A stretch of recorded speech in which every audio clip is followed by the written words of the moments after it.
una de las últimas reformas a la Constitución, estipulada en el artículo 1, párrafo 5, mandata: queda prohibida toda discriminación motivada por el origen étnico o nacional, el género, la edad, las discapacidades, la condición social, las condiciones de salud, la religión, las opiniones, las preferencias sexuales, el estado civil o cualquier otra que atente contra la dignidad humana y tenga por objeto anular o menoscabar los derechos y libertades de las personas. La discriminación, aunque está prohibida de manera expresa en la Constitución Política de los Estados Unidos Mexicanos, es una práctica común en nuestro país. En la sociedad hay diferentes sectores que se encuentran en una situación de mayor vulnerabilidad de sus derechos y, por tanto, de discriminación. Por ejemplo, las personas con discapacidad, entre otros.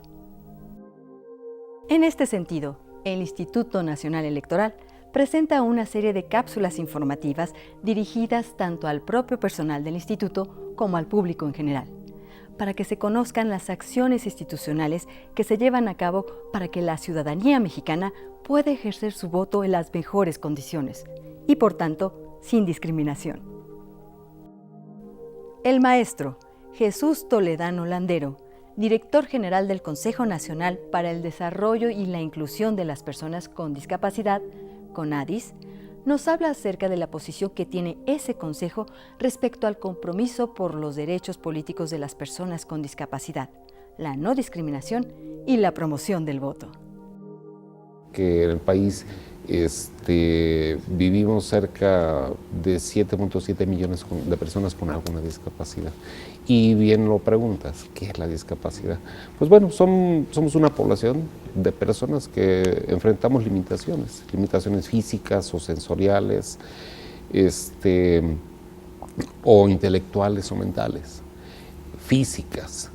Y esas limitaciones, pues bueno, pues es lo que comúnmente hoy se conoce a nivel mundial, pues como limitaciones que llevan a un estado de minusvalía.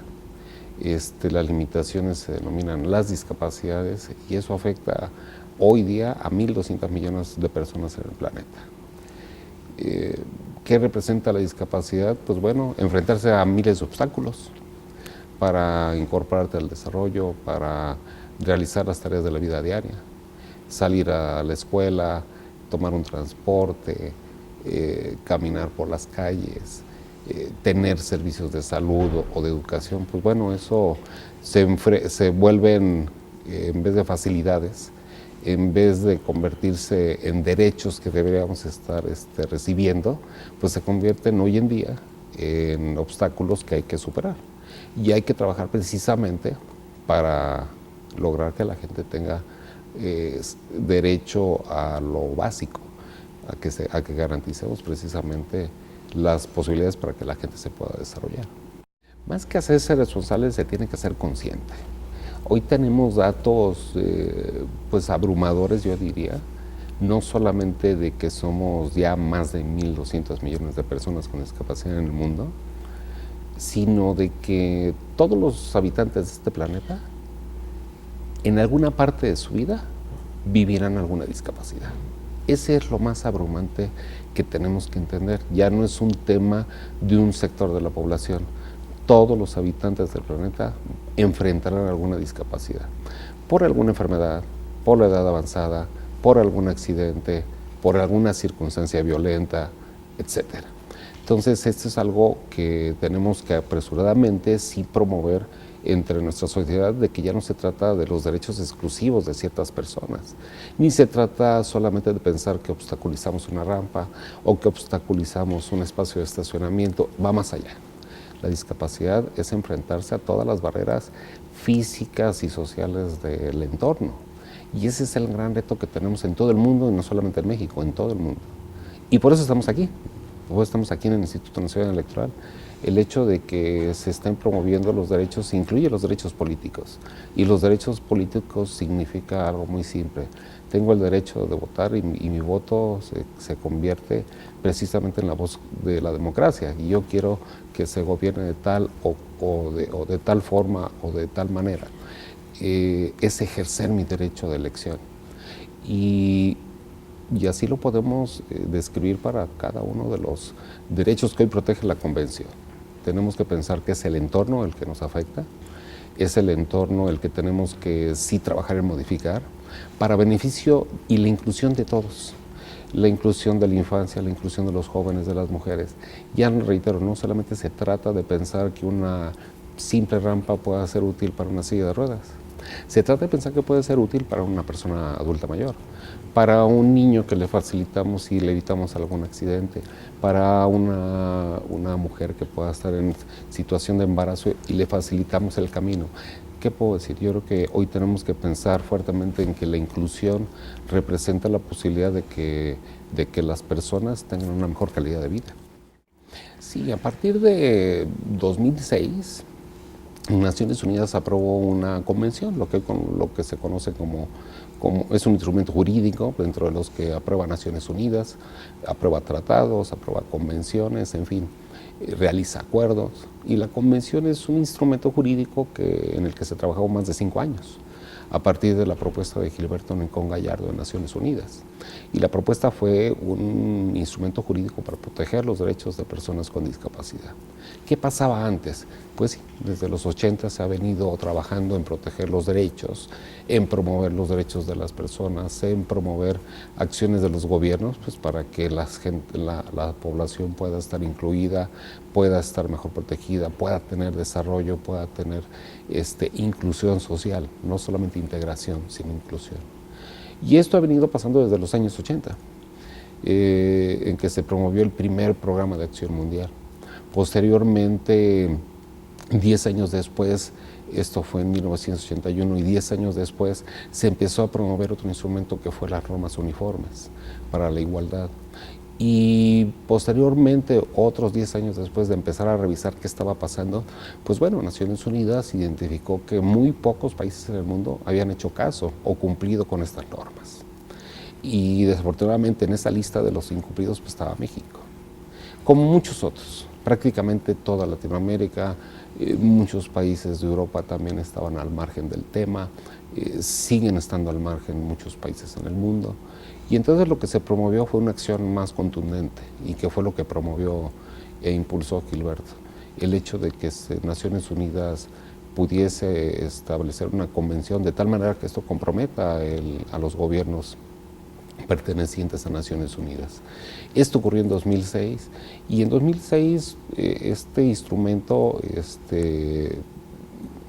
que hoy han firmado más de 90 países y lo han ratificado más de 90 países, pues lo que nos establece son los derechos básicos de las personas con discapacidad. No solamente aquellos que constitucionalmente reconoce nuestro país, sino incluso derechos como los derechos políticos, el derecho político a poder votar, a que yo pueda ser votado y pueda tener la posibilidad de ser candidato, si así lo deseo. Los partidos políticos tengan esa apertura para que las personas en situaciones o en condiciones, pues sí, de relativa vulnerabilidad, podría decirse, también tengan el derecho de competir y de ser competitivos ante el resto de la sociedad. Y por qué no, de postularse pues para defender los derechos del resto de la sociedad. También habla en el marco de los derechos políticos el tomar todas aquellas medidas pues, para garantizar que votemos, relacionadas con la accesibilidad, relacionadas con los mecanismos para que las personas ciegas lleguen a una casilla y se les oriente y puedan votar en una plantilla diseñada en sistema braille, para que puedan las personas sordas enterarse qué está pasando en el entorno de la casilla y también de manera fácil puedan votar. En fin, para que todos podamos efectivamente garantizar, mejor dicho, con estas condiciones, el pleno ejercicio del derecho.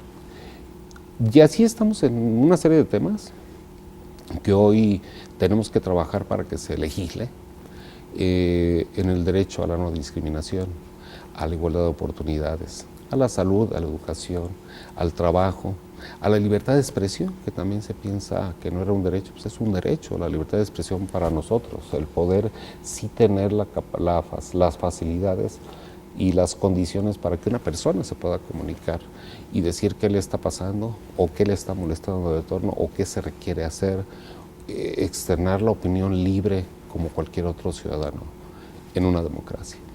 Yo creo que la convención está diseñada para unos o para otros, está diseñada para un Estado y todos dentro del Estado tienen que buscar la forma en cómo aplicar. Y yo creo que en este tema, sin duda hay que reconocerlo, el INE tiene un gran avance. De mutuo propio ha tomado la iniciativa de tomar todas las acciones necesarias pues, para que los derechos políticos y la gente finalmente tenga claro que en un proceso de elección puede votar, va a tener las condiciones para poder votar y esperemos que en muy corto tiempo sí el marco jurídico de los partidos políticos cambie, ¿no? Para que tengamos representantes en los congresos, que eso es quizás la particularidad más importante del artículo 29 que expresa la Convención. El no solamente poder tener derecho a votar, sino que tengamos personas que viven la condición en los congresos, como pasa ya en muchas partes del mundo, y que puedan ser la voz de millones de personas con discapacidad. ¿Qué podría compartir con quienes nos ven? Yo creo que hay que reconocer que tenemos un importante atraso en el país en materia de garantía de los derechos de la Convención. Hay mucho que trabajar en el tema y precisamente la clave es esa. No pasar de lo que dice un documento a los hechos. Y ese es yo creo que lo más complejo de cualquier proceso institucional. ¿Cuál es el caso de México? Hay que decirlo con toda verdad, preocupante. Tenemos un atraso importante, yo diría que tenemos un atraso de más de 30 años en la materia, en temas que debimos haber superado ya desde el punto de vista legal e institucional. ¿Cómo vamos a corregir estos temas? Con cambios profundos en la legislación, realmente con un compromiso de las instituciones y del gobierno. Y los cambios de maquillaje no nos sirven. No nos van a servir porque finalmente el daño no es para unas cuantas personas de la sociedad mexicana. El daño es para el conjunto de los mexicanos. ¿Cuáles son los retos? Efectivamente, generar conciencia institucional, lograr esos cambios legales que se requieren, no de maquillaje, sino de profundidad en la acción de los funcionarios y de las instituciones. Y eso es lo que va a dar ese salto para que México pueda superar problemas. En el tema electoral, pues bueno, yo creo que ha habido avances importantes en los últimos 10 años, diría más, los últimos 14 años, del año 2000 para acá. Y creo que han sido avances que ayudan a que la gente entienda que lo que tenemos que hacer para lograr una mejor democracia y instituciones fortalecidas y que realmente el gobierno haga su papel, pues es ir a votar. Eso es lo que tenemos que generar conciencia. El voto es lo que nos va a garantizar que esta ciudad siga teniendo paz y tenga una mejor democracia. El voto es lo que va a lograr que efectivamente nuestros derechos alcancen un nivel de garantía. ¿Y cómo lograrlo? Pues sí, necesitamos que efectivamente en lo práctico, pues yo pueda ir a votar el día de la elección, que no tenga problemas de accesibilidad, que estén los materiales para que yo pueda votar, en fin, la orientación, la difusión que pueda tener para que efectivamente llegue a la casilla que me corresponde. Una serie de componentes que creo que es importante, reitero, el instituto los ha tomado muy en serio y así lo han tomado algunos institutos en el país. Lo ideal sería pues, que todos estemos en esa frecuencia, entre cada elección que pase podamos tener un mejor escenario de garantía para que las personas podamos ejercer nuestro derecho, sea cual sea nuestra discapacidad, que ese es el segundo reto de este compromiso con la Convención. El Instituto Nacional Electoral desea poner de manifiesto las acciones que se han implementado y que se están llevando a cabo para que la ciudadanía en general, sin importar sexo, género, etnia, condición social, preferencias sexuales, edad o discapacidad, puedan votar en este proceso electoral, que conozcan sus derechos y en cada caso específico el trato que deberán recibir y de manera especial las medidas implementadas en todas y cada una de las casillas electorales para emitir su voto. Todas estas acciones brindan la certeza de llevar a cabo una elección sin discriminación.